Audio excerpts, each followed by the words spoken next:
This ABC 15 News Update is sponsored by Sanderson Ford, America's best-selling Ford dealership. Hey there, I'm Zach Crenshaw with your top stories from ABC 15 Arizona. Well, Goodyear police have arrested a 26-year-old man for allegedly driving into that group of cyclists Saturday morning. He's now facing a slew of charges, including 2 counts of manslaughter. Our Emily Dow has been following this story since the crash happened and talked with cyclists who used to ride with that group. This is a path many in the West Valley cycling group knew all too well. Many times. Nuria Gamboa used to ride with the group on this same route. It's been about a year since Gamboa's last ride with them, but she knew some of the people who got hit. This is very devastating in general, and it just wasn't necessary.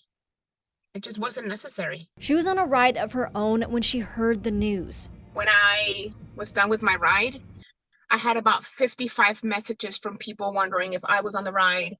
My husband had gotten phone calls. It really shook me hard because it can happen to any of us. A woman cyclist died at the scene.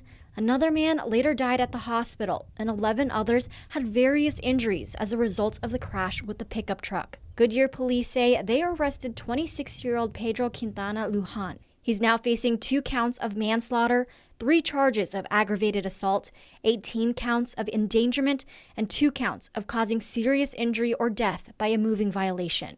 While he is in jail now, Gamboa still believes more needs to be done for drivers who hit and kill someone riding their bike. At the end of the day, it's a murder. Police have not yet released how the crash happened, but Gamboa hopes change will come, as she herself has not felt safe doing a sport she loves. It's a really sad way because I know that for a fact that when I get on the road with a group of friends, I know the risk that I'm taking, and I know that I might not be able to come back. I'm Eleni Dow, ABC 15, Arizona.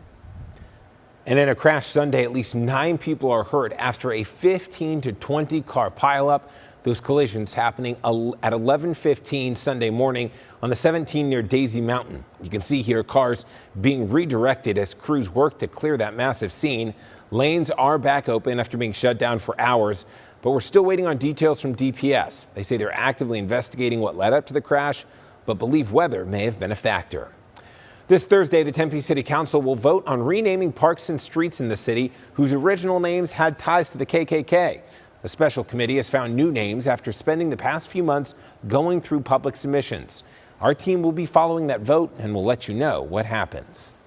Now to new details. As the Colorado River is running dry, an ASU database now projects 3 valley cities could see big changes in water access in the coming years. The researchers say Buckeye, El Mirage, and Queen Creek are at the highest risk. ASU says this will not impact tap water in the area since that mostly comes from groundwater, but it could impact the city's aquifers. Well, hundreds of Valley teachers are being celebrated Sunday at the Palo Verde Fiesta Bowl Wishes for Teachers.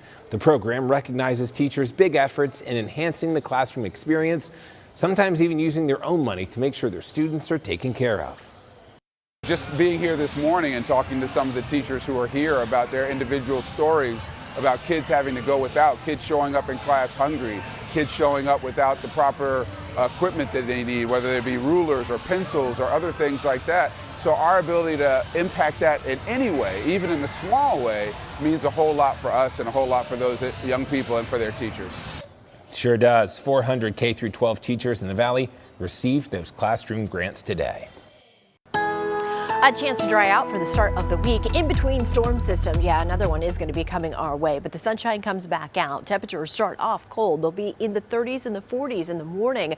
By the lunch hour, we should be at about 59 degrees, 65 the afternoon high, and then we'll be back in those 60s and 50s after sunset. Winds a little breezy at times for tomorrow afternoon. Around the state, we'll see 34 the high in Flagstaff tomorrow, 42 in Payson, 54 in Globe, 43 in Show Low, 46 for Prescott, 63 for Bullhead City, and 65 for Quartzsite. So with the 7-day forecast, temperatures will stay in those 60s, still below where we should be for this time of year, but nice and dry with that sunshine on Tuesday. Next system, though, brings us those scattered showers in the valley on Wednesday. Could get up to a ½ an inch of rain in some spots of the valley.